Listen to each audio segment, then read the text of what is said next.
Ini adalah episode ketiga. Pada 2 episode sebelumnya, kita sudah menjawab 3 dari 10 argumen yang selama ini membuat kita yakin bahwa bumi berbentuk bola.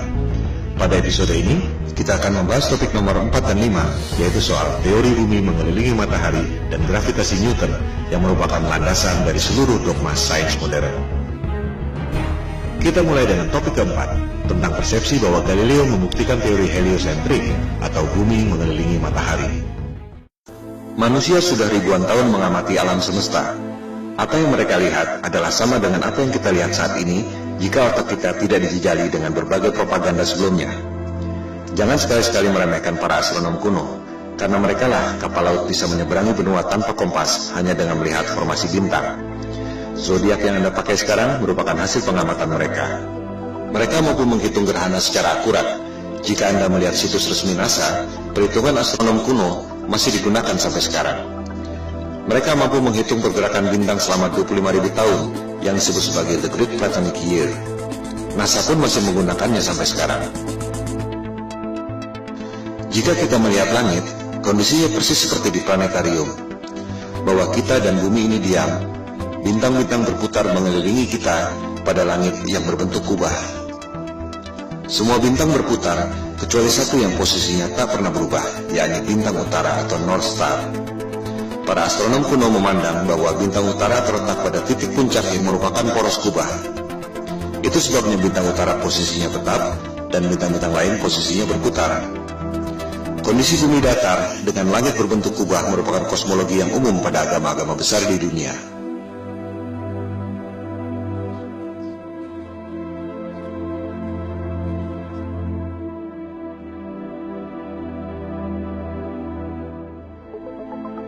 Yang tak banyak diketahui orang adalah peta standar dunia sebelum berdirinya NASA tahun 1958 adalah peta bumi datar.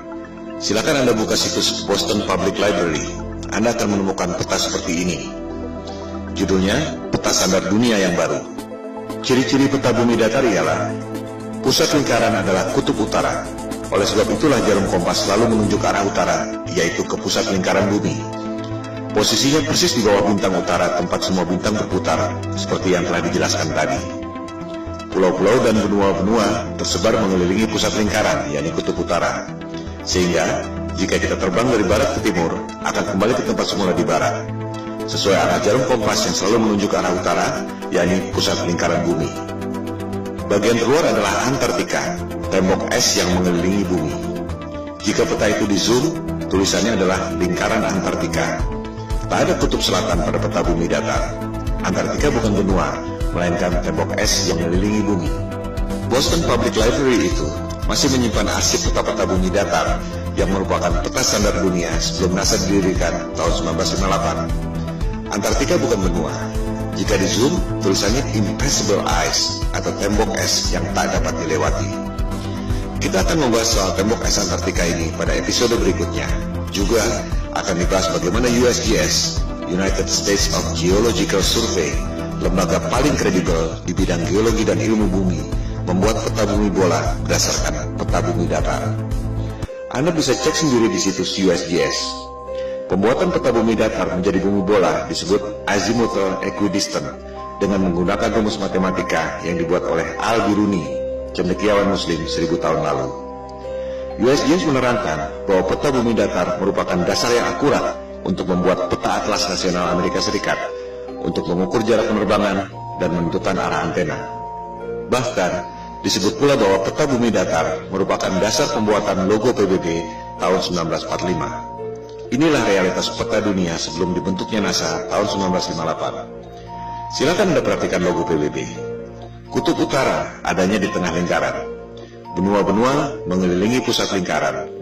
Tak ada kutub selatan alias Antartika di logo PBB.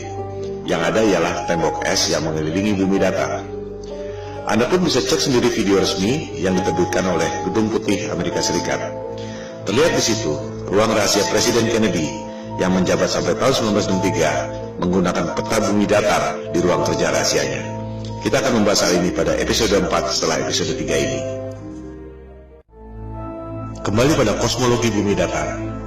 Teori bumi pusat alam semesta ini disebut geosentrik, menjadi bagian dari sains sejak dipaparkan oleh ilmuwan Yunani kuno Ptolemy Ia menghitung dengan rumus matematika secara cermat tentang pergerakan benda-benda langit mengelilingi bumi. Perhitungan Ptolemy sangat akurat, sampai sekarang masih sering dibuatkan model komputernya. Hasil pergerakan planet-planet mengelilingi bumi menghasilkan pola yang disebut geometri suci atau sacred geometry, the golden ratio. Ketika itu, manusia menempatkan scientia atau pengetahuan di bawah sapientia, divine wisdom. Demikian halnya dengan penerus Ptolemy, yakni cendekiawan Muslim Ibnu Sina. Ia mengemukakan tesis tentang langit ketujuh dan seterusnya sebagai lapisan kubah celestial atau kubah bumi itu. Dari pola pergerakan benda-benda langit seperti itu, kita tentu berpikir bahwa pasti ada kecerdasan ilahiyah, Tuhan yang Maha Kuasa, yang membuat ini semua. Bahwa ruh dan kecerdasan kita berasal dari atas, yaitu kecerdasan transendental. Hal itu yang tak diinginkan oleh sains modern yang mempropagandakan bahwa alam semesta terjadi secara acak atau random. Kecelakaan kosmik dalam galaksi mati yang tak bertuhan, di mana kecerdasan Anda berasal dari bawah, yaitu evolusi dari submolekul. Teori bumi mengelilingi matahari juga sudah ada sejak 2500 tahun lalu. Teori ini dikemukakan oleh penyembah dewa matahari, Martianus Capella. Sains barat menganggap teori bumi mengelilingi matahari dikemukakan oleh Copernicus dilanjutkan oleh Galileo. Padahal Copernicus dalam bukunya mengatakan bahwa ia sangat dipengaruhi oleh Martianus Capella, tokoh pagan alias musyrik penyembah dewa matahari yang hidup 2000 tahun sebelumnya. Kebanyakan orang berpikir bahwa Galileo membuktikan teori bumi mengelilingi matahari.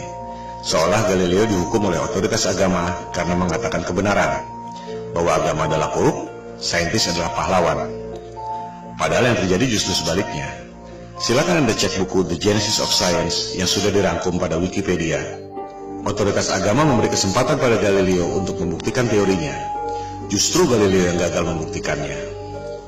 Pembuktian saintifik yang gagal dilakukan oleh Galileo ini disebut stellar parallax, yang masih dilakukan orang sampai sekarang. Sederhananya seperti ini. Jika Anda berdiri di posisi A, melihat pucuk pohon C, akan terlihat bahwa pucuk pohon C itu seolah berada di depan tebing X. Jika Anda berdiri di posisi B, melihat pucuk pohon yang sama, akan terlihat bahwa pucuk pohon C itu seolah berada di depan tebing Y. Padahal sebenarnya pohon dan tebingnya tidak berubah. Yang berubah adalah posisi dan sudut pandang Anda. Analogi sederhana itu diterapkan pada sudut pandang kita lewat teleskop, jika betul bumi berputar mengelilingi matahari dalam 12 bulan. Ketika bumi berada di posisi A, katakan pada bulan Januari, kita melalui teleskop akan melihat bintang C, posisinya ada di depan rasi bintang X. Setengah tahun kemudian, misalnya pada bulan Juli, kita melalui teleskop akan melihat bintang C, posisinya ada di depan rasi bintang Y. Sederhana bukan? Pengujian stellar parallax ini yang dilakukan oleh Galileo dengan menggunakan teleskop. Hasilnya gagal. Rasi bintang tidak berubah. Artinya, buminya diam, tidak berputar mengelilingi matahari. Hal ini yang tidak diajarkan di sekolah. Seolah-olah Galileo dihukum karena menyampaikan kebenaran. Padahal ia gagal membuktikan teorinya. Galileo marah dan menyerang Paus Urban VIII lewat buku Dialogue Concerning the Two Chief World Systems. Jadi, sebenarnya ia dihukum karena pemberontakan politik, bukan karena sains. Disinilah kebohongan sains modern dimulai. Teori bumi mengelilingi matahari diajarkan di sekolah-sekolah Eropa sejak abad ke-16, meski sebenarnya belum terbukti. Bahkan ketika itu belum ada teori gravitasi. Ini merupakan konsekuensi politik Eropa abad pencerahan yang ingin lepas dari otoritas agama. Percobaan stellar parallax ini terus dilakukan sampai berabad-abad kemudian. Terakhir dilakukan oleh NASA dan Harvard University. Silakan Anda cek, hasilnya ada di perpustakaan Harvard University. Seiring dengan kemajuan teleskop, dilaporkan bahwa terlihat posisi bintang memang berubah. Masalahnya, yang separuh bergerak ke kiri, yang separuh lagi bergerak ke kanan. Fenomena ini disebut negative parallax. Artinya apa? Artinya tak mungkin bumi mengelilingi matahari jika bintangnya bergerak berlawanan arah. Artinya, buminya diam, posisi bintang-bintangnya yang berubah. Separuh ke kiri, separuh ke kanan. Ini hanya mungkin terjadi jika kubah celestialnya, alias langitnya, ada berlapis. Seperti yang dikemukakan oleh Ibnu Sina tadi. Kesimpulannya, persepsi bahwa Galileo membuktikan teori bumi mengelilingi matahari adalah salah besar. Pertama, Galileo gagal membuktikan teorinya, di mana rasi bintang atau stellar parallax tidak berubah. Kedua, sampai zaman modern pun, NASA dan Harvard University tak berhasil membuktikan stellar parallax. Yang ada justru negatif parallax, separuh rasi ke kiri, separuh rasi ke kanan. Dengan demikian, terbukti bahwa teori bumi mengelilingi matahari yang dikemukakan oleh Copernicus dan Galileo yang diajarkan di sekolah-sekolah seluruh dunia dan merupakan indoktrinasi ke otak kita semua adalah kebohongan sains modern.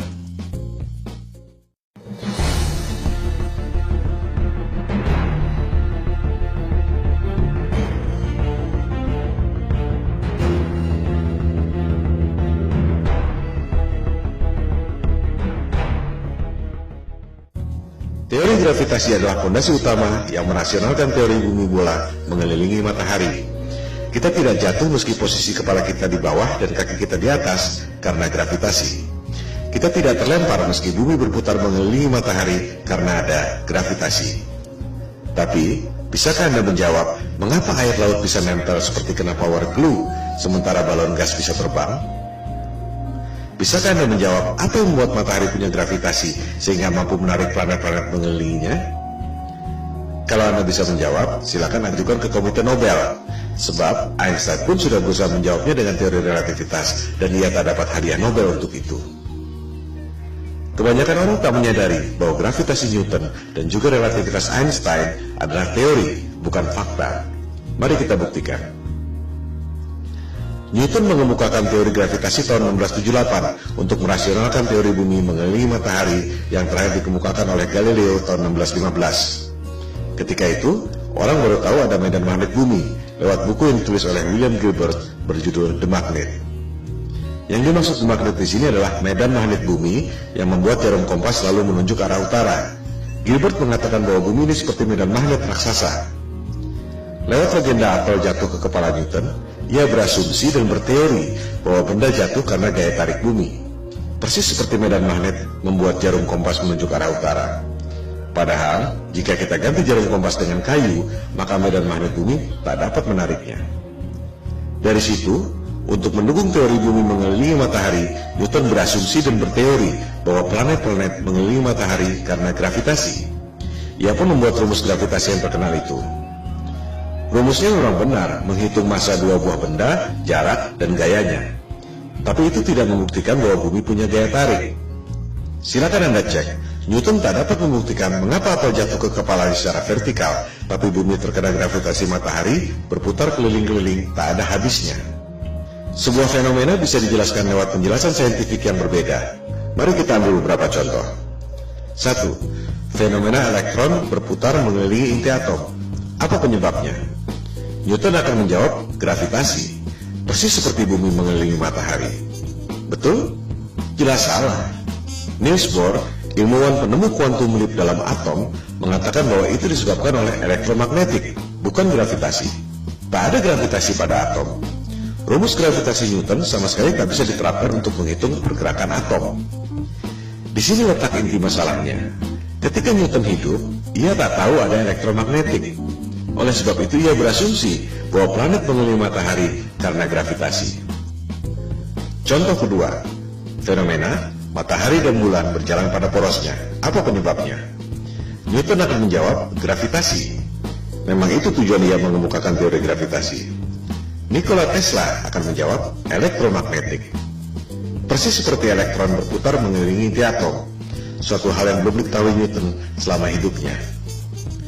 Tesla dapat menciptakan semua temuan-temuan yang dahsyat itu yang telah dipaparkan pada episode sebelumnya karena menganggap bumi ini bukan planet yang mengelilingi matahari. Bumi adalah pusat alam semesta yang memiliki energi dahsyat, termasuk menggerakkan matahari, bulan, dan bintang-bintang pada kubah celestial. Ia pun mengatakan matahari dan bulan digerakkan secara wireless oleh medan elektromagnetik yang ada di ether. Lebih jauh lagi, ia mengatakan bahwa kubah bumi atau kubah celestial itu terangkat karena medan elektromagnetik. The only force you need to counter is the electromagnetic force, not gravity.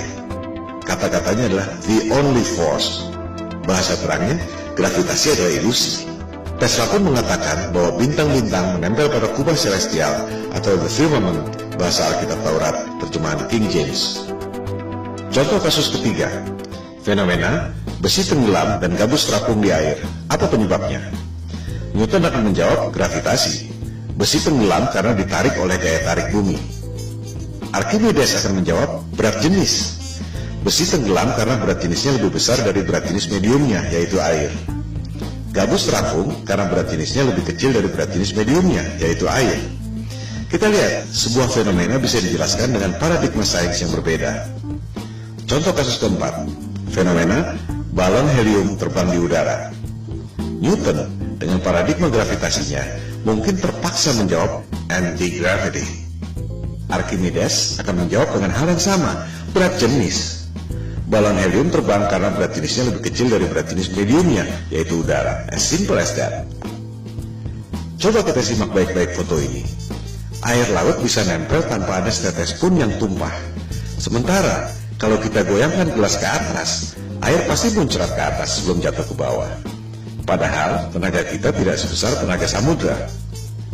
Karena sudah diindoktrinasi sejak kecil dan menganggap bumi bola adalah fakta, kebanyakan orang akan mengatakan bahwa air laut tidak tumpah dan kita tidak merasa bahwa kaki kita ada di atas karena ada atmosfer yang terkena gravitasi.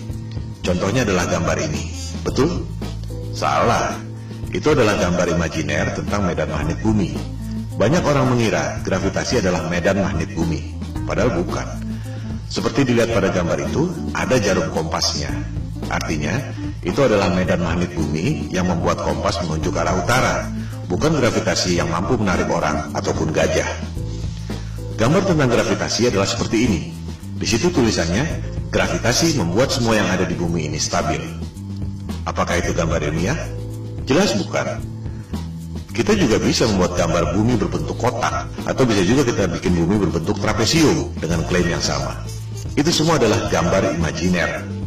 Coba kita perhatikan gambar ilustrasi gravitasi bumi itu. Apa yang diangkat? Kita bandingkan dengan gambar medan magnetik bumi sebelumnya. Di gambar kanan itu, kita lihat ada kutub positif, ada kutub negatif. Ada gaya tarik, dan ada gaya tolak. Sama seperti gambar besi magnet. Ada gaya tarik, ada gaya tolak. Ini adalah hukum kekekalan energi. Energi tak dapat diciptakan dan tak dapat dimusnahkan. Hanya bisa berubah bentuk. Contohnya, orang niup balon.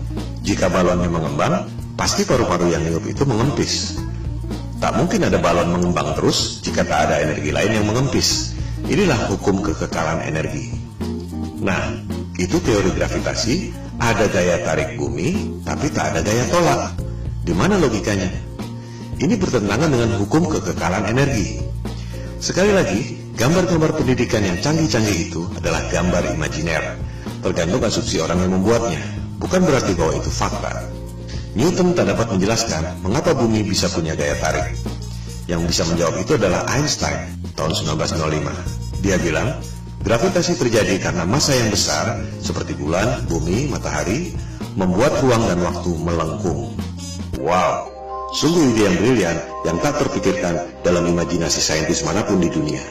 Itu yang membuat Einstein seorang jenius yang lain dari yang lain. Sebuah teori yang sangat indah. Pertanyaannya, apakah teori itu betul? Itu cuma teori yang ada dalam tulisan dan gambar, tak pernah ada di alam nyata. Contohnya ini, orang mencoba menjelaskan teori relativitas Einstein, bagaimana ruang dan waktu melengkung, menciptakan gravitasi yang membuat planet-planet mengelilingi matahari.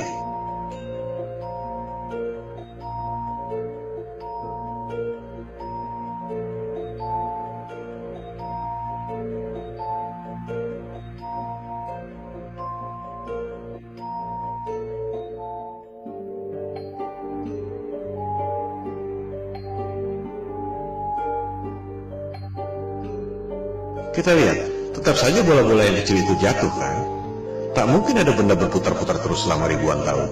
Ini semua adalah teori ilusi, dan orang sedunia terpesona dengan pertunjukan sulap itu. I hate to say this, but there's no such thing as the force of gravity. Well, I wish I didn't know that. Sorry, say that again, Marcus. There's no such thing as the force of gravity. Well, explain that. I can explain it with some maggots. That's why it took Einstein to realise, it took a genius to realise that there is no force, but all that's happening is the Earth is moving in a straight line, but of course a straight line, or the shortest distance between 2 points, in a kind of curved thing like this, is a circle. It's a circle. Sort of like using psychedelic drugs, say. Gravitasi adalah ilusi, yang nyata adalah elektromagnetik dan berat jenis. Mari kita buktikan.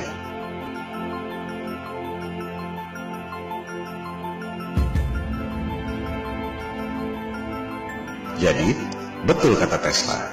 Satu-satunya gaya yang harus kita hadapi adalah elektromagnetik, bukan gravitasi. Elektromagnetik bisa kita buktikan lewat benda-benda nyata, bukan cuma gambar-gambar konsep imajiner seperti gravitasi. Huge alternating electric current. On top is a 1 kilogram aluminium plate. So we hear this noise. What's that noise? It's the vibration of the plate because it's vibrating at 2 times the frequency of this one. Whoa!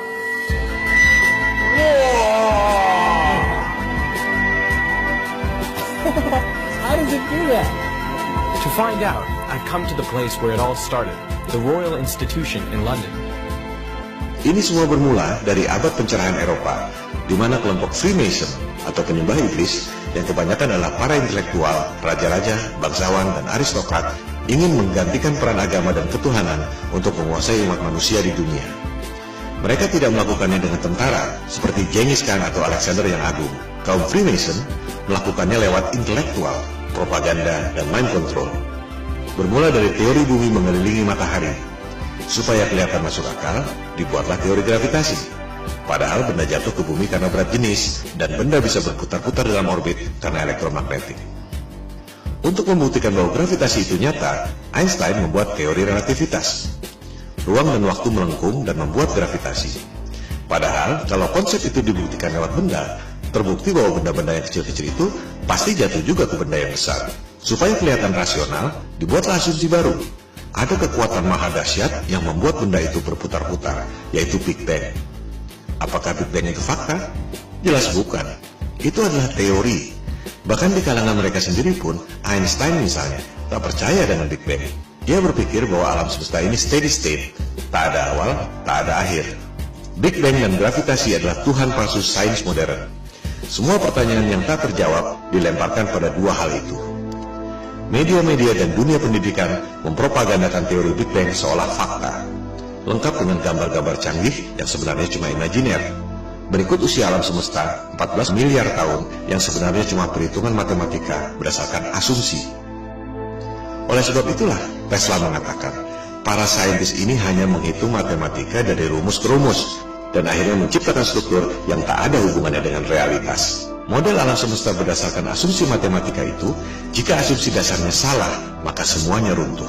Gravitasi adalah ilusi, yang nyata ialah elektromagnetik dan berat jenis. Oleh sebab itulah, Goethe, intelektual terkenal dari Jerman, mengatakan bahwa gravitasi Newton itu adalah mistisisme sains. Newton menipu diri sendiri. Saya mengutuknya. Itu adalah kosmologi orang gila, kata Goethe. Dengan demikian, kita tutup argumen kelima yang membuat kita sebelumnya yakin bahwa bumi ini berbentuk bola. Gravitasi Newton adalah teori, ilusi, konsep imajiner berupa gambar-gambar yang tak pernah bisa dibuktikan lewat benda. Gravitasi dan juga Big Bang adalah Tuhan palsu yang merupakan fondasi utama kebohongan sains modern.